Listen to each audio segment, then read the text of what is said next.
Pour nous, c'est pas un spectacle d'un humoriste, quoi qu'on pense de l'humour. Hein, pour nous, c'est un meeting d'extrême droite ce qui va se passer au Zénith.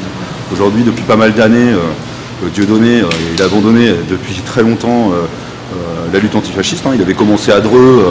Alors c'est pour ça qu'il peut se mettre des illusions chez une partie de la population. Il s'était battu contre le Front National il y a des années, dans la première ville où ils avaient fait des scores à 2 chiffres.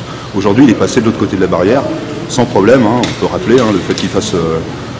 qui choisissent Le Pen comme parrain, qui viennent à la fête bleu, blanc, rouge, que le baptême se soit passé dans une église catholique traditionnaliste, qui fasse monter Forisson, qui est un des figures du négationnisme en France, qui le fasse monter sur scène.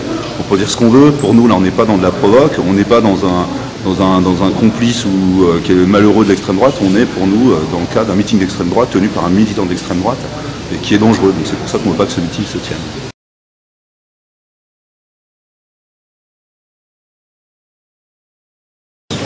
Je pense qu'il y a deux choses. Je pense qu'il y a il a un peu à son crédit son passé, hein, où il avait, comme je l'ai dit, hein, il avait commencé politiquement à se battre contre l'extrême droite. Et il y en a certains qui lui tiennent encore du crédit là-dessus, je pense qu'ils se trompent. Et on est quand même dans une période un peu étrange, où il y a un peu de recul des consciences, où il y a des gens qui font leur formation aussi sur Internet. Hein. Tout ce qui est test conspirationniste aujourd'hui, on le voit, il n'y a pas besoin d'être porté par des mouvements extrêmement importants, il suffit de donner quelques conférences sur Internet et aujourd'hui on a une importance. Et il y a toute une sphère aujourd'hui conspirationniste qui entretient des liens étroits avec les différentes franges de l'extrême droite qui font que pas mal de gens sont paumés. Et Dieudonné participe de ça et bénéficie, je pense, d'un certain trouble de repères qui est lié aussi à la situation sociale. Au chômage qui explose, un gouvernement qui se dit de gauche, qui mène une politique de droite, mine de rien, tout ça contribue à altérer le jugement de pas mal de monde et à faire qu'il y ait ce recul de conscience militante qui fait qu'aujourd'hui, des gens y compris qui peuvent être de bonne foi, on peut dire, considèrent que presque Dieudonné comme un rebelle, alors que c'est un antisémite d'extrême droite sans problème.